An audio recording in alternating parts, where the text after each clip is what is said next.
Bismillahirrahmanirrahim. Assalamualaikum warahmatullahi wabarakatuh. Segala puji hanya milik Allah Subhanahu wa Ta'ala, Tuhan semesta alam. Shalawat serta salam semoga senantiasa tercurah kepada junjungan kita, Nabi Muhammad SAW, beserta keluarga, sahabat, dan pengikut beliau hingga akhir zaman. Sahabat-sahabat sekalian, sebelum kita mulai kisah ini, jangan lupa untuk menekan tombol like, meninggalkan komentar, membagikan video ini, dan subscribe channel ini agar dakwah ini terus menyebar dan memberi manfaat untuk lebih banyak orang. Kami mendoakan semoga Allah Subhanahu wa Ta'ala memberikan kesehatan, keberkahan rezeki, kelapangan hati, kemudahan segala urusan, serta keselamatan dunia dan akhirat untuk sahabat-sahabat semua yang mendukung channel ini. Sahabat, mari kita lanjutkan kembali ke kisah selanjutnya. Kisah perjalanan sang kiai. Aku dipanggil muridku untuk menghadapi pengganggu ketenangan tempatnya. Kata bayangan satunya berpakaian besar ala Warok Ponorogo.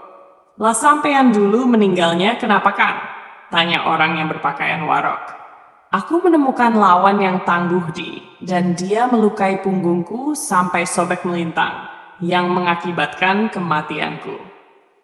Jawab orang yang berpakaian adat ala Madura sambil menunjukkan luka menganga tanpa darah di punggungnya. Lah kamu matinya bagaimana, Di?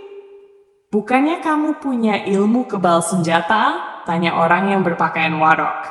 Ah, Kang, ilmu kebalku ternyata ada yang mampu menembusnya. Lihat ini perutku. Orang yang berpakaian ala Madura itu menyingkap pakaian penutup perutnya. Luka menganga menyobek perutnya sehingga ususnya terburai. Ya udahlah, Kang. Sekarang kita membereskan orang yang mengganggu murid kita. Duar!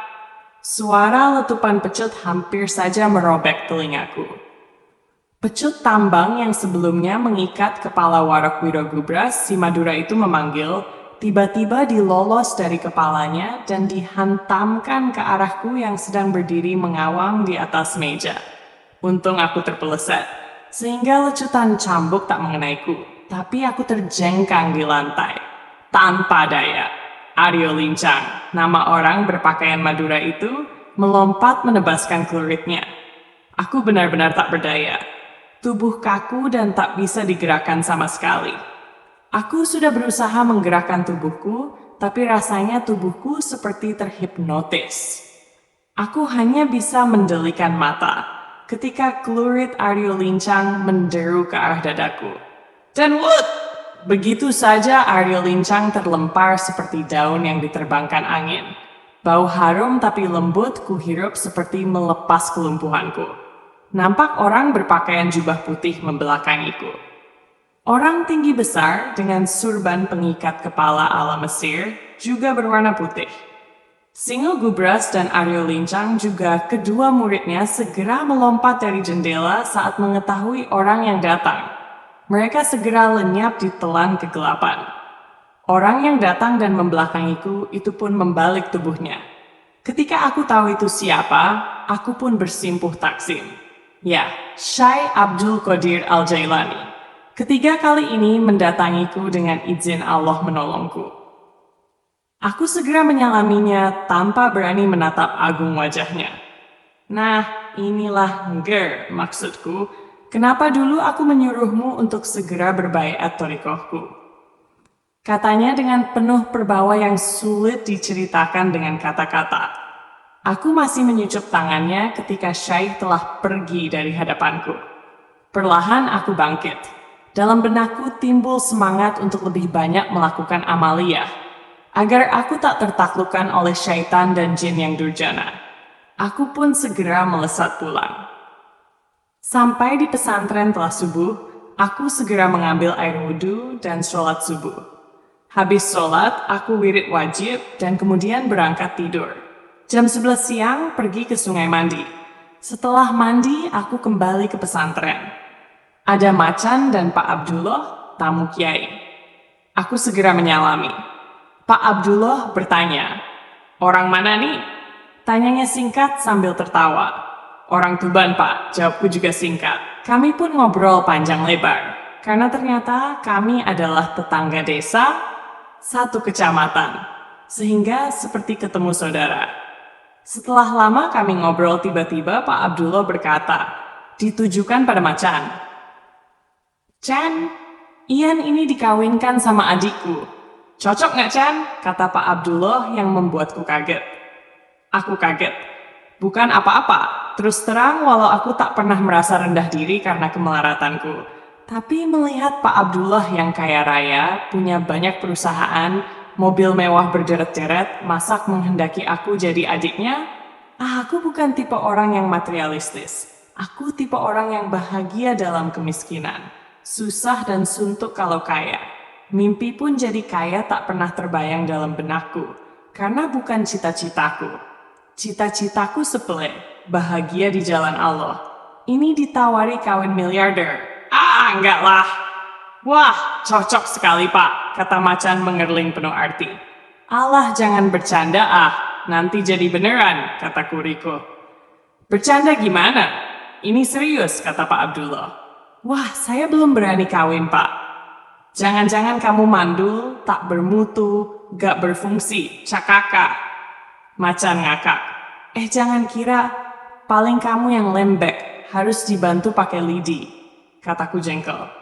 Emang Macan kalau bercanda suka kelewatan, walau kuakui tak ada temanku sebaik Macan. Gimana? Mau nggak? Tanya Pak Abdul mendesak.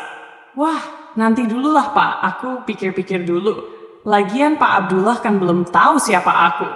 Halah, jangan banyakan mikir, keburu karatan.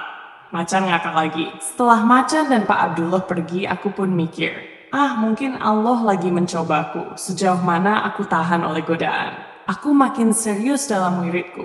Tak ada waktu tanpa wirid, sampai-sampai semua wirid yang dibebankan oleh Kiai selesai semua. Malam itu aku dipanggil Kiai menghadap. Ada apa, Kiai? Kataku setelah ada di depan Kiai. Ini ada yang nawari, kata Kiai sambil ketawa. Nawari apa, Kiai? Nawari nikah. Mas Ian ikut saja. Nanti dilihat cocok apa enggak. Kalau cocok, ya bagus. Biar Mas Ian jadi orang sini aja. Biar dekat sama Kiai. Lagi orang nawari nikah. Aku jadi berpikir, apa aku ini sudah saatnya nikah? Ataukah ini cuma ujian dari Allah? Entahlah. Malam itu pun aku ngikuti Kiai naik mobil kijang hidrolik meluncur ke tempat yang dituju. Ke sebuah pesantren Salafiyah tak jauh amat dari pesantrenku, sekitar 10 kiloan. Kami disambut oleh Kiai pesantren bernama Kiai Gofur. Orangnya sudah tua sekali, jenggotnya putih sampai ke dada, wajahnya putih kemerahan penuh wibawa. Pesantren yang kudatangi lumayan banyak dan tempat pemondokan dari bambu beratap daun alang-alang. Yang lebih mengesankan, pesantren sama sekali tak berlistrik. Di pesantren ini memang tidak boleh memakai listrik, jadi penerangan memakai lampu minyak. Aku, Kiai dan sopir segera dipersilahkan. Setelah duduk, Laila Aulia, gadis yang dijodohkan denganku, keluar membawa makanan dan minuman. Kiai mencolek lenganku. Gimana cantik nggak? Kata Kiai dengan nada berbisik. Aku pun tanpa sadar menatap gadis yang meletakkan minuman di depan. Mak. Aku terpana melihat kilauan bintang gemintang di tengah telaga mata Laila. Wah, kecantikan yang sempurna. Hidung ala artis India. Membuatku tak sengaja mengelus pipi, karena membayangkan andai pipiku dicium olehnya, aku lebih takut hidungku akan terluka oleh lancip mancung hidungnya. Bibir yang seperti dibentuk dengan kehati-hatian, ranum dan seakan menyimpan berbagai rasa buah. Aku jadi ngelantur. Udah jangan lama-lama memandangnya, bisik Kiai. Makcek! Ketika mata Laila mengerling padaku, untung aku duduk di atas kursi. Kalau berdiri mungkin aku langsung terjengkang pingsan. Aku lelaki biasa, yang masih punya perasaan sebagaimana lelaki pada umumnya. Tapi aku juga Febrian, lelaki kerdil dengan segudang kekurangan. Salah satu kekerdilanku adalah tak berani beristri terlampau cantik. Takut nanti rusak bila kusentuh dengan tangan kasarku. Laila bagiku terlampau cantik dan mahal. Aku ingin yang biasa. Aku tak mau nanti terlalu jatuh cinta dan mengenyampingkan Allah. Aku tak mau menduakan Allah. Lebih baik tak aku terima, sebelum cinta ini terhunjam dalam menawan seumur hidupku. Melupakan siapa aku. Cantik sekali, Kiai, bisikku. Ya kalau begitu tak usah, bisik Kiai seakan telah membaca galau hatiku. Dan terasa aku dibebaskan dari himpitan gunung. Mak plong. Kami pun ngobrol dengan Kiai Gofur sampai larut malam, dan kembali pulang ke pesantren Pacung dengan perasaan lega. Pagi baru saja beranjak, aku memasukkan baju dan keperluan ke dalam tas punggung butut andalanku, untuk pergi ke Jakarta mencari uang untuk keperluanku hidup di pesantren. Ya, beginilah hidupku. Hidup di pesantren, kalau uang ada, kalau uang habis, ya aku harus nyari lagi. Walau makan sudah dijatah Kiai, tapi aku orang yang tak suka terus-terusan jadi benalu. Hidupku adalah aku yang harus menjalani dan membiayai. Untung masih ada uang untuk ke Jakarta, ke tempat temanku Macan, atau tempat temanku Karim di Cipinang Muara. Setelah pamitan kepada Kiai, aku pun beranjak. Baru 100 meteran berjalan ada mobil di belakangku. Pak Jahru, bos barang bekas, tamunya Kiai, mengklaksonku. Aku berhenti, dan mobil Kijang warna biru berhenti di sampingku. Kaca pintu terbuka.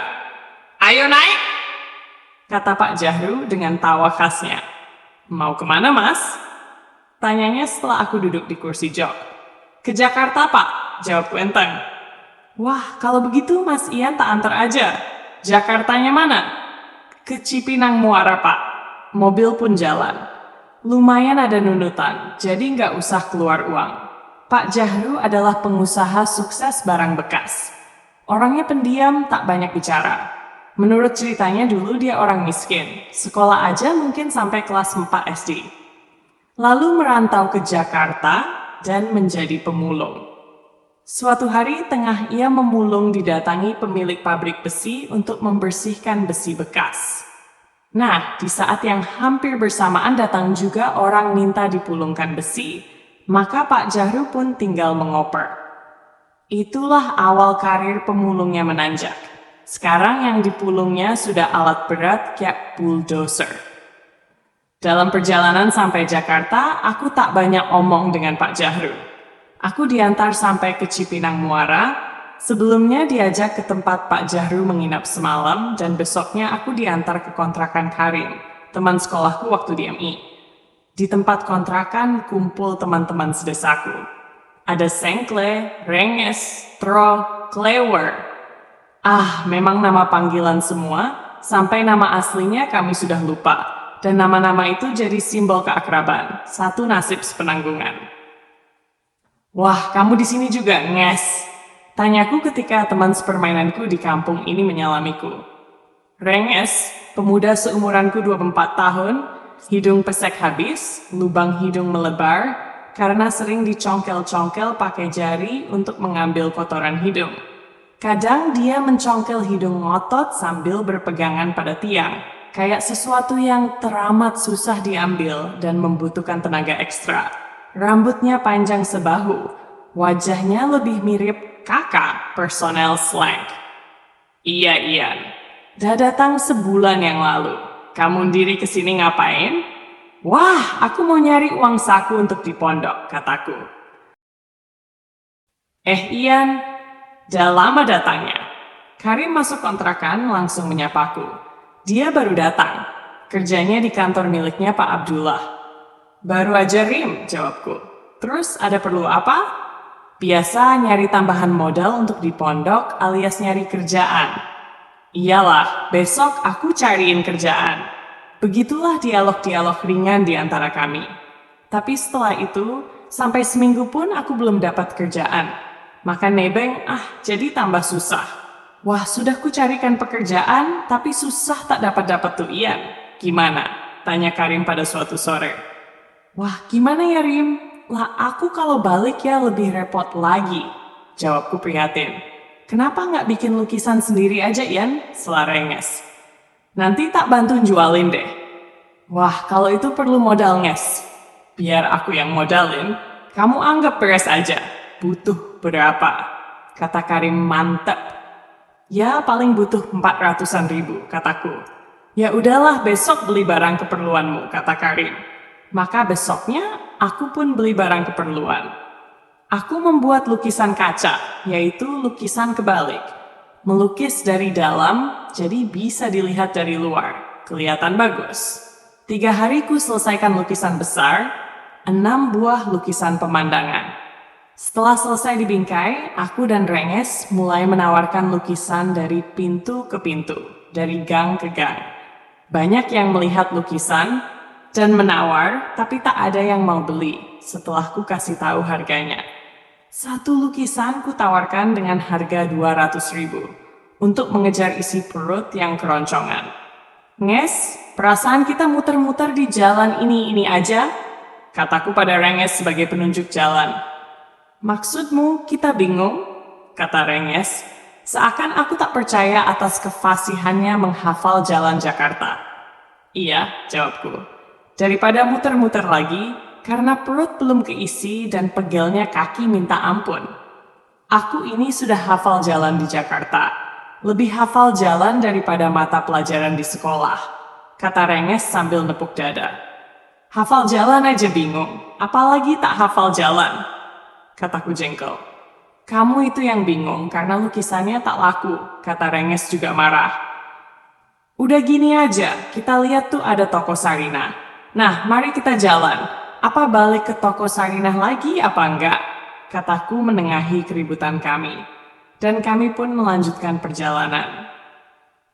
Dan memang sesuai dengan apa yang aku bilang, kami kembali ke toko Sarinah. Heran, kenapa bisa bingung gini ya? Kata Renges sambil duduk di regol. Udah Nges, mending kita cari masjid, ini waktu zuhur hampir habis, kataku sambil lalu pergi nanya pada orang arah masjid. Kami pun ditunjukkan masjid yang jaraknya 300 meteran. Kami segera pergi ke masjid dan menjalankan sholat zuhur. Selesai sholat, kami memajang lukisan di depan masjid yang kebetulan berada di pertigaan jalan yang ada pohon mahoni tua. Tapi sampai jam menunjukkan 4:30, tak juga ada yang beli. Walau banyak yang nawar, tapi sebatas nawar.